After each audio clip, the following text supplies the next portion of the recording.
May 1945. Berlin, the capital of the empire that had once terrified Europe, was now a wasteland of ashes. On the streets that had only a few years before echoed the sound of Wehrmacht boots, now there was only the sound of wind whistling through charred buildings and the acrid smell of burning steel, rubble, human flesh, and gunpowder smoke. The whole city seemed to be suffocated in a giant silence, the kind of silence that only comes after the storm of history. The dim moonlight filtered through the gray clouds, illuminating the twisted iron sign, Wilhelmstrasse. The street that had once been the center of power of the Third Reich was now nothing but rubble and the shadows of people trudging along. The defeated German soldiers, no longer in uniform, no longer proud, only with calloused hands trying to pick up pieces of wood, pieces of cloth to shield themselves from the wind. In a ruined corner where the house had been cut in half by a bomb like an open wound, a young girl sat silently. Elsa Müller, 27 years old, former nurse in the German Defense Forces. Her face was gaunt, her eyes deep as if she had witnessed too much death.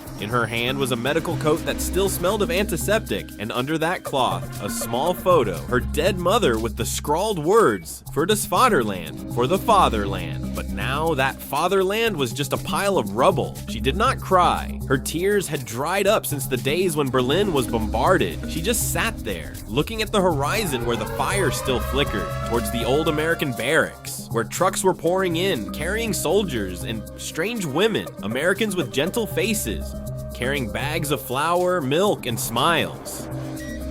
American women, she heard someone say softly. They came to save German children. The words rang out in disbelief among the rubble. The Germans, their enemies, were now receiving bread from the hands of the victors. Elsa closed her eyes. Her mind still echoed with the old days, when she stood in the field hospital under bombs, when people shouted Sieg Heil, when she believed Germany was protecting civilization from chaos. Now she saw only naked, dusty children sitting around the fire, and American women in light uniforms cooking porridge in military pots. Something was choking in the air. A strange feeling crept between the old enemy. Not hatred, but shame, mixed with surprise and admiration. A young American soldier approached Elsa. He had no gun, just an open can of condensed milk. "Are you okay?" he asked in a slow Midwestern accent. Elsa looked up, her eyes meeting his for a moment. A look between two people who had once belonged to two opposite worlds. One who had saved German soldiers from death, and one who had dropped bombs on the city she lived in. "No one is okay," she said softly, her voice hoarse and cold. He was silent for a moment, then held the can of milk out in front of her. "Keep it. There are people here who need help, but don't let any more children starve to death." Elsa looked at the can of milk, hesitated, then nodded slightly. When her hands touched his, she realized they were shaking. There was no more war, but there was no more peace either. Just a long void where survivors were trying to learn how to be human again. Meanwhile, a few blocks away, a group of American soldiers and women were setting up the first field kitchen in Friedrichshain. The smell of thin porridge began to waft in the wind, whistling through the broken steel frames. The German children, skinny, dirty, shivering, lined up for the first time to receive food from the Americans. Some adults stood far away, not daring to come near, for fear of being seen as traitors, or simply because of their remaining pride. But when the first spoonful of porridge was put into the child's mouth, someone burst into tears. Not the child, but the German mother standing behind. And in that moment, Elsa understood. The world was changing. The war ended not just because the gun stopped firing, but because people chose to forgive. Not because they forgot, but because they were too tired to hate. That evening, Elsa walked through the ruins, heard the children laughing in the firelight. The sound, simple, fragile, but it made her heart flutter. She suddenly remembered the first time she heard such laughter as a child before the war in the small flower garden in front of her house in Potsdam. Now, all is lost, but the laughter remains, and somewhere in the ashes, she sees a small ray of light, like the title of this story. If you are watching this video, remember that war does not end in victory or defeat, but in the humanity found between people who were once on both sides. Follow the channel to continue my journey to discover the human stories hidden in the ashes of history. That night, Elsa did not sleep. The room she was in, which had once been a bomb shelter, now had only the mottled walls and the dripping sound of a broken water pipe. Outside, the wind whistled through the broken windows, carrying with it a biting cold. She wrapped herself in an old army blanket, but her heart was heavy as stone. On the table, the can of condensed milk the American soldier had given her still lay there, unopened. It was small, ordinary, but to her it was like a sacred object, both a blessing and an insult. A blessing because it was the first sign of humanity in the ruins. An insult because it came from the hands of the one who had created the ruins. She touched the cold metal can lightly, closed her eyes, and the past flooded back. 3 years ago, summer 1942, Berlin was still brightly lit. The cafe still resounded with band swing music. Elsa was then a military nurse stationed at the 37th Field Hospital near the Spree River. She was young and idealistic. She believed in the propaganda that the German army was defending a new and better order. Every morning when she put on her white blouse, she felt proud to serve Vaterland, the fatherland. She clearly remembered the image of Lieutenant Hans Becker, the young officer with bright eyes and a gentle smile. They met during a night shift when the sound of bombs echoed in the distance. Hans smiled. "If you don't come back tomorrow, keep this badge. It has the German eagle engraved on it, the symbol of our faith." Elsa accepted, not knowing that a few weeks later, Hans would die on the Eastern Front, his body never to be brought back. From that day on, every time she heard the siren, Elsa's heart ached. She still worked tirelessly, stitching wounds, stopping bleeding, injecting morphine, giving the dying a last sip of water. She lost count of how many people she had seen stop breathing in her arms. In those days, she still believed Germany would win. That belief only began to crack when she was transferred to a wounded soldiers camp outside Dresden. February 1945, Dresden was burning red. American planes appeared densely in the sky, like a flock of giant birds. Elsa ran through the hospital corridor amid the sound of bombs exploding and smoke, trying to pull the wounded out. A bomb fell a few dozen meters away. The force threw her against the wall. She woke up in the night in a sea of fire. Pieces of charred bodies were scattered everywhere. The smell of burnt flesh filled the air. In the rumbling explosion, she heard someone calling for help, weak, trembling, the voice of a child. She rushed forward. Amidst the rubble, a little girl was trapped under a collapsed beam. She pulled the child out and ran with her through the ash-covered street. When she stopped, she saw the child's eyes wide open, looking at her, a look that would haunt her forever. The child died a few hours later, burned so badly. From that moment, Elsa no longer believed in the glory of war. She returned to Berlin in April 1945, only to find the city gone. Every corner was lined with corpses, every street covered in ash. The SS soldiers still walked by, still gave orders to defend to the death, still hung red and black flags on every roof.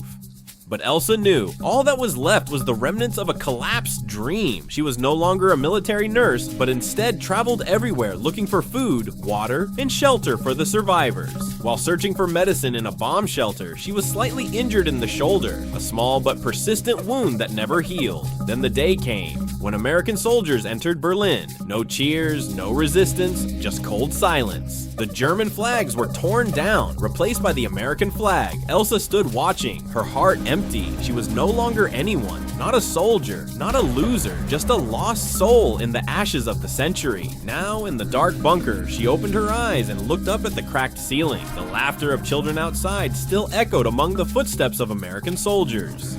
She suddenly understood the past could not be erased, but the present still needed to be lived on. She opened the milk can. The scent of condensed milk wafted up, sweet, fatty, strange.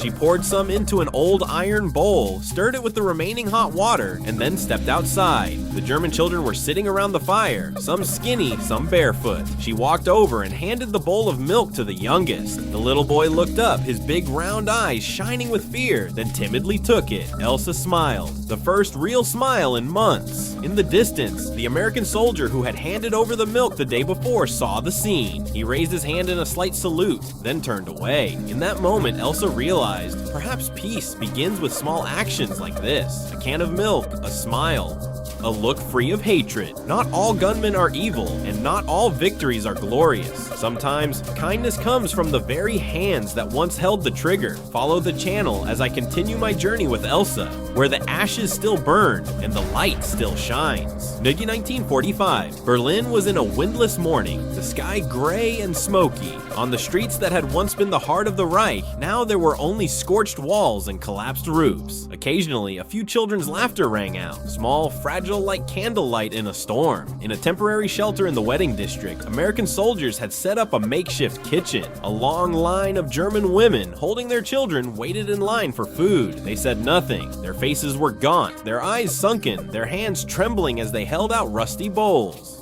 Elsa was there too. She was no longer wearing her uniform, just an old sweater, her head wrapped in a scarf. In her hand she held a washed milk can, a souvenir of that day. But she had not come to beg, she had come to help. The area commander was Major Keller, and with him came a group of American female soldiers in charge of humanitarian work. They were nurses, cooks, and relief workers, women carrying pots, pans, food, and something Berlin hadn't seen in years: compassion. Among the group was Mary Ann, a brunette American woman in her 30s who had been a teacher in Ohio before joining the army. When Mary saw Elsa arranging the line, she approached, smiling. "Do you know English?" Elsa hesitated, then nodded slightly. "Just a little. I learned it when I was little." Mary smiled slightly, then handed Elsa a ladle.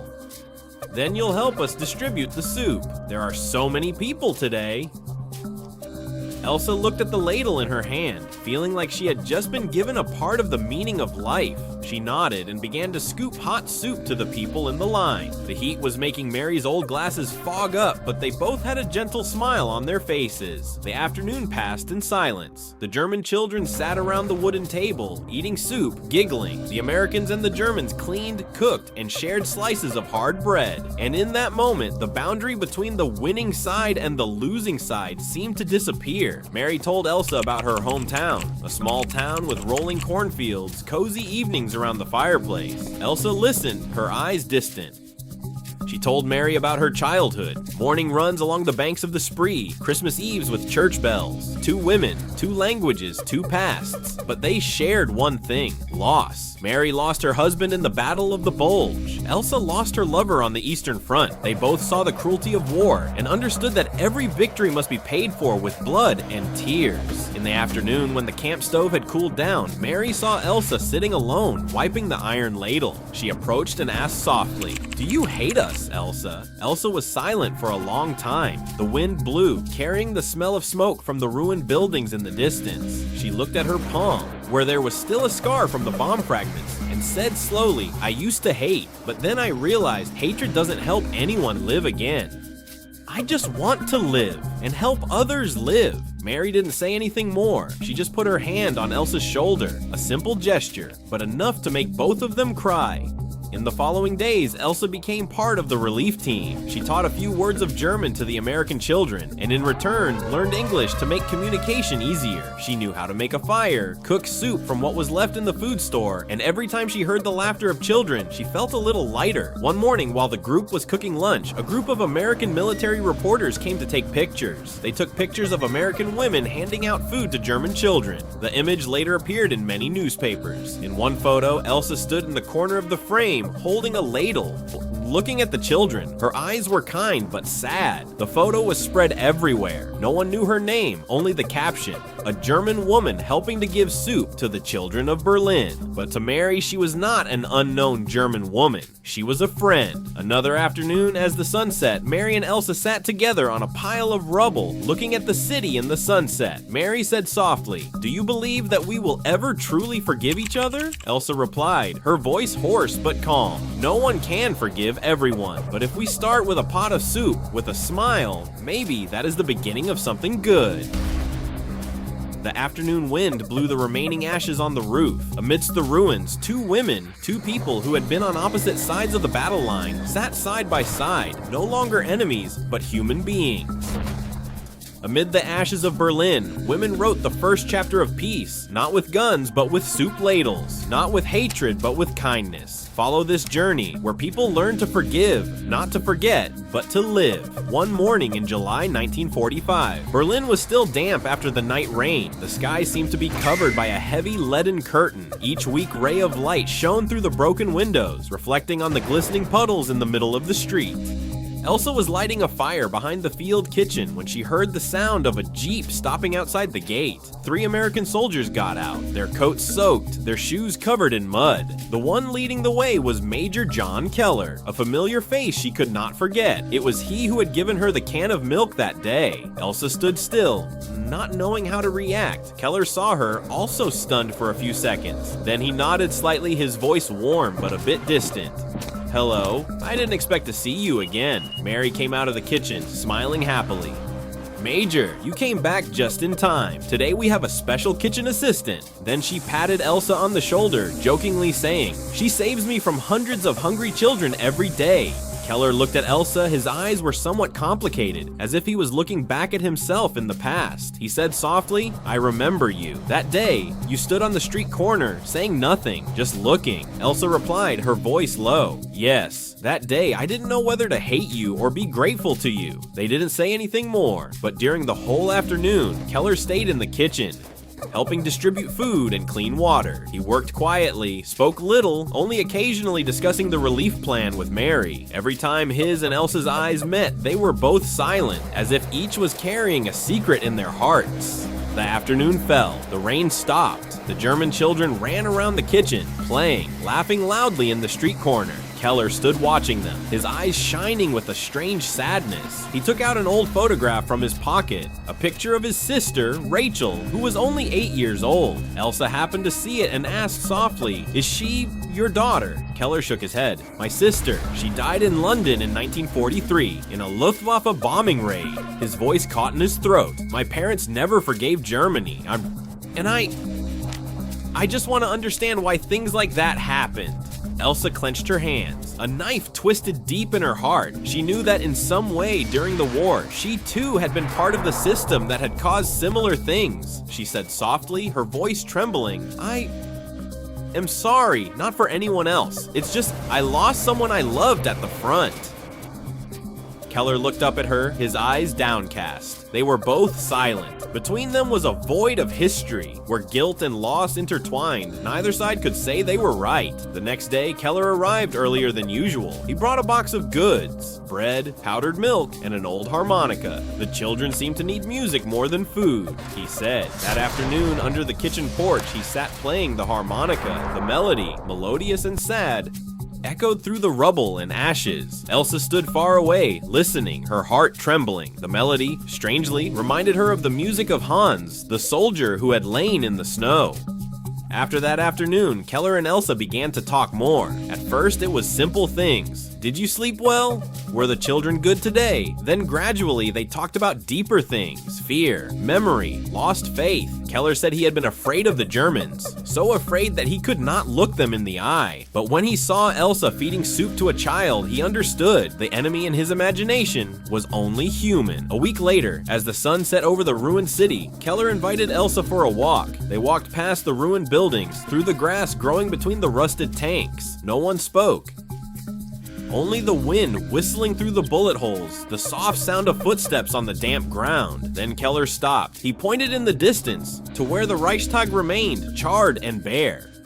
"There," he said, "they say the war is over, but I think it never really ended in the hearts of the survivors." Elsa bowed her head, her eyes moist. "Because we carry it in our hearts," she whispered, "whether we like it or not." Keller looked at her for a long time, then whispered, "Perhaps peace does not begin with a treaty. It begins when one learns to see the enemy with human eyes."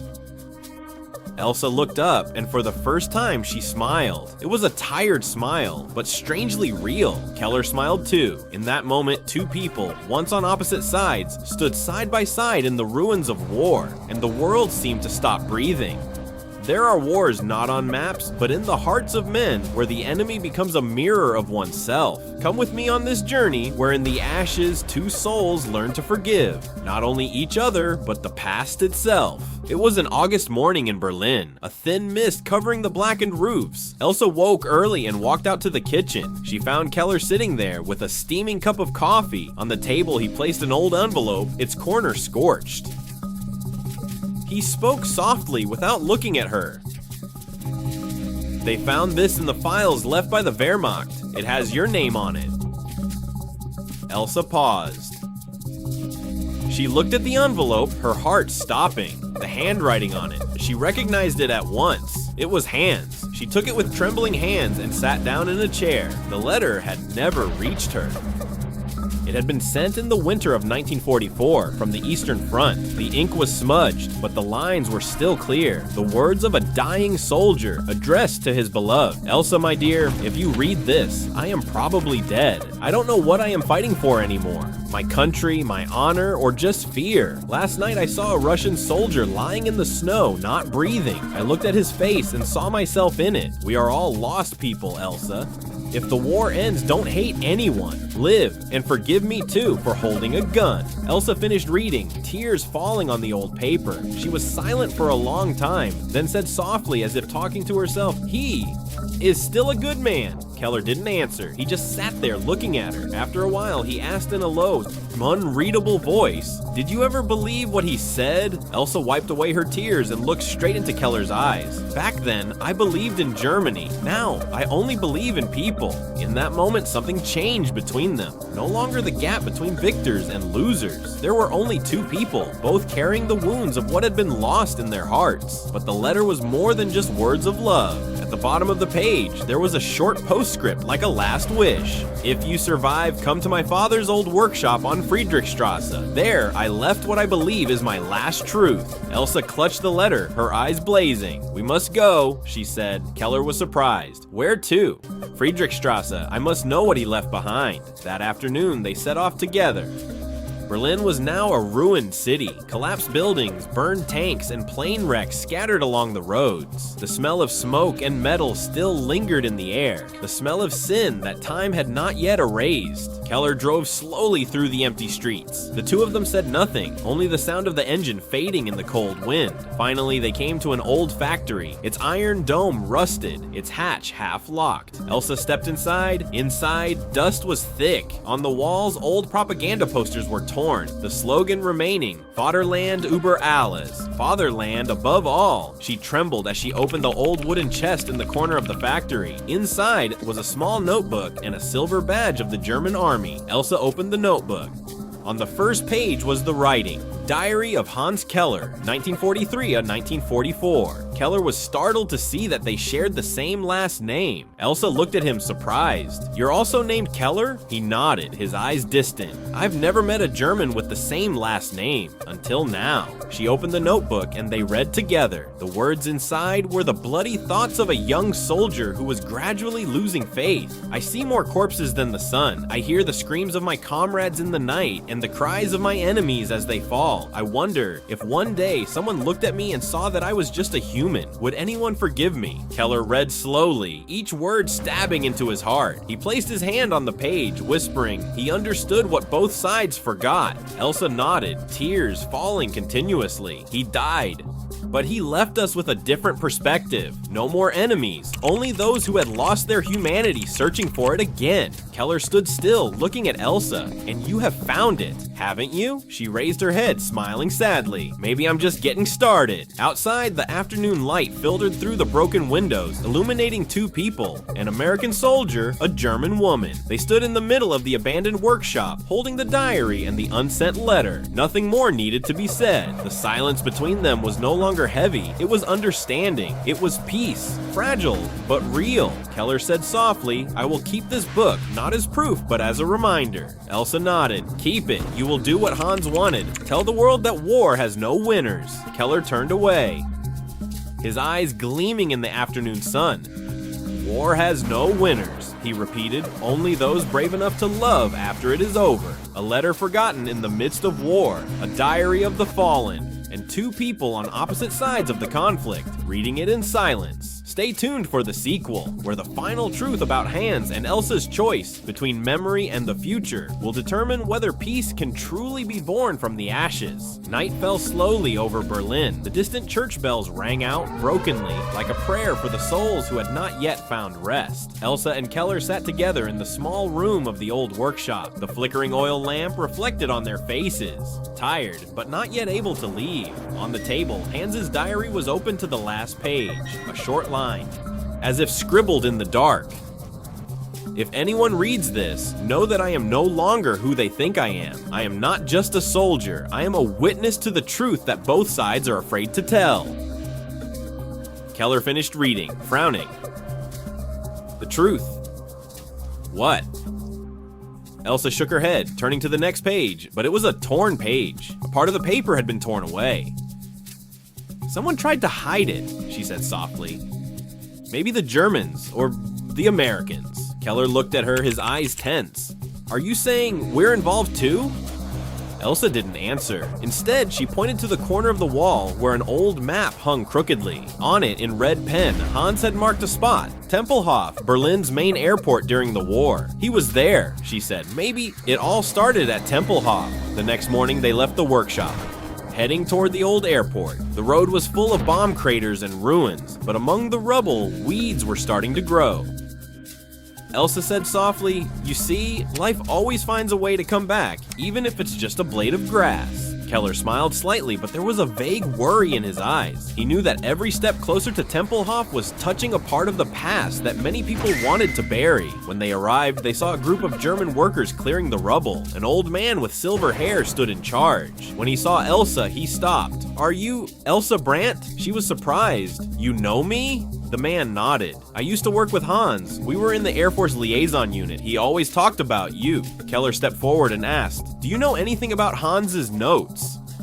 He said he saw the truth that both sides were afraid to tell. The man looked around, then lowered his voice. Hans once discovered a common plan, a secret exchange between some German officers and the Americans. Before the end of the war, it seemed they wanted to settle things for later. Keller was stunned. Settlement? You mean the Americans and the Germans made some kind of agreement before surrendering? Yes, the man said, his eyes clouded with fear. Not all Germans were loyal to Hitler, and not all Americans wanted the war to last. They needed to keep some German scientists for the weapons of the future. Hans knew that, and he wanted to make the truth known. Elsa clenched her fists, her voice trembling. And so, he was killed. The man was silent, then said softly, maybe so.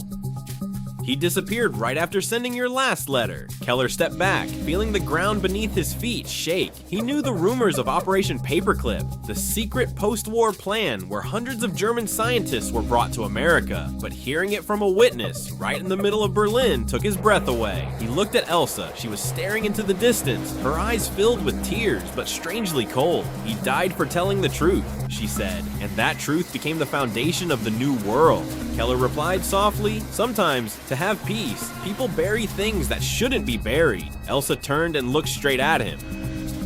So, is that peace really peace? The question left Keller silent. He couldn't answer. They went into the old hangar. It had once been the takeoff site for hundreds of German planes. Now only the twisted iron frames remained. In the middle of the floor, Keller saw a small piece of metal engraved with a serial number, H47K. He picked it up, the light reflecting off it, making it glint strangely. It's a technical number, Elsa said. It might have something to do with the document Hans had. Keller nodded. We have to find the rest of the diary. If someone tore it up, they wouldn't stop there. Late afternoon, as they left Tempelhof, a black Jeep pulled up. Two men in American uniforms got out. One looked at Keller and said coldly, Captain Keller, you're going too far. Keller froze. Who are you? Allied Forces Intelligence. The other replied, you've been ordered to return to headquarters immediately. And she, he looked at Elsa, is coming with us. Elsa backed away, her eyes frightened. Keller stepped forward, blocking her way. She didn't do anything. The officer narrowed his eyes. It's not what she did, it's that she knows too much. The air was heavy. Keller clenched his fists, feeling anger rising. But then he took a deep breath, knowing he couldn't risk it now. Give me 24 hours, he said. Then I'll give you a full report. The officer looked at him, paused for a few seconds, then nodded. 24 hours. After that, everything will be gone, including you if necessary. The car drove off, leaving a trail of dust in the twilight. Elsa turned to Keller. They'll kill us if they find out we have the diary. Keller nodded, his eyes cold. Then we have to publish it. Tonight. She looked at him, surprised. You're going to betray your own organization? Keller replied, his voice low and firm. I'm not betraying America. I'm betraying lies. Elsa looked at him for a long time, then smiled sadly. You're more like Hans than you think. That night, they returned to the workshop. On the table, the diary was open, the torn pages temporarily taped back. Keller began typing a copy, word by word, for his own records. Elsa sat beside him, her eyes focused on the small lamp. Outside, the wind blew through the rusted iron frames, making a sound like a distant cry. But in that small room, the two people continued to write. Not for victory, not for revenge, but to preserve the only thing that matters after war, the truth. In the darkness of peace, there are secrets that have never been told. One died for the truth, two lived to tell it. Nice. Stay tuned for part 7, when the light returns, where Elsa and Keller face the ultimate choice, to stay silent and live, or to speak out and not repeat history.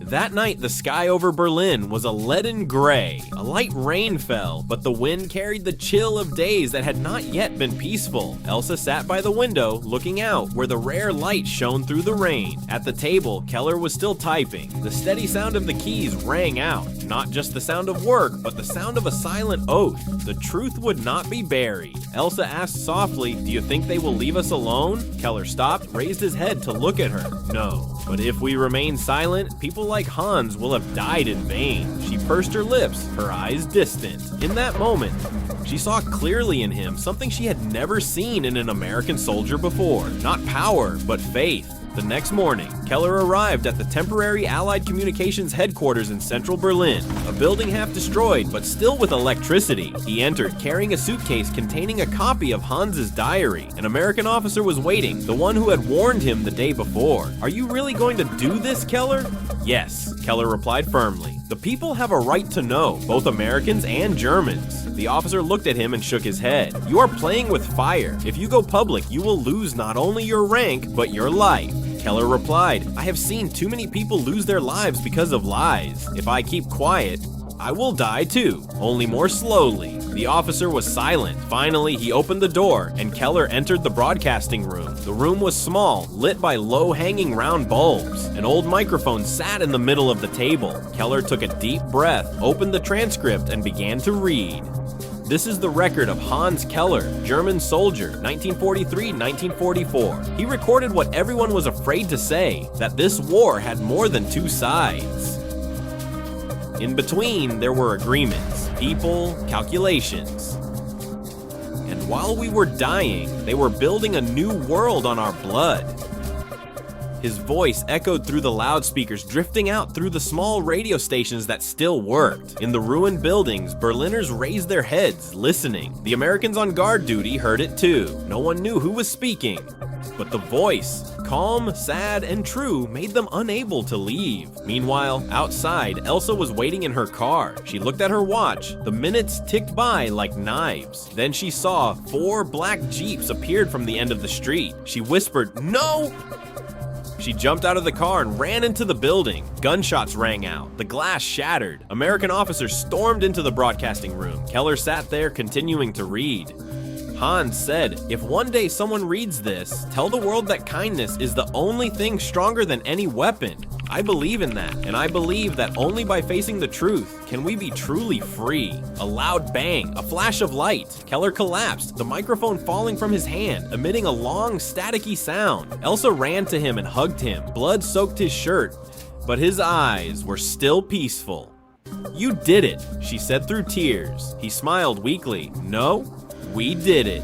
He gently reached out and placed a small key in her hand. "In the suitcase. There's another copy. Take it out. Don't let them erase it." Then he closed his eyes. Outside, sirens wailed. Elsa grabbed her suitcase and ran out of the building into the rain. Her shadow melted into the smoke, into the night, into the ashes of Berlin. Behind her, the red lights of military vehicles shone against the sky, reflecting like blood. She ran through the devastated streets, breathing heavily, her heart pounding. When she reached a small bridge over the Spree, she stopped. Under the bridge was a cold, slow-flowing stream of black water. She opened her suitcase, took out the copy of the diary, wrapped it carefully, and dropped it into the water. "Go," she whispered. whispered.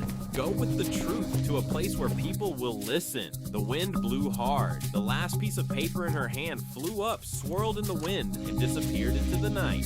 The next morning, Berlin saw its first sunshine after a long rain. A German boy bent down to the riverbank and picked up something that had drifted ashore. A wet piece of paper with a few lines of writing on it. He read slowly, his voice innocent. War has no winners, only those who have the courage to love after it is over. The boy looked up, watching the rising sun. The light shone into his clear eyes, the eyes of a generation that no longer knew the smell of bombs. Elsa disappeared after 1947. It is said that she went to Switzerland, taking with her the remaining documents of Hans and Keller.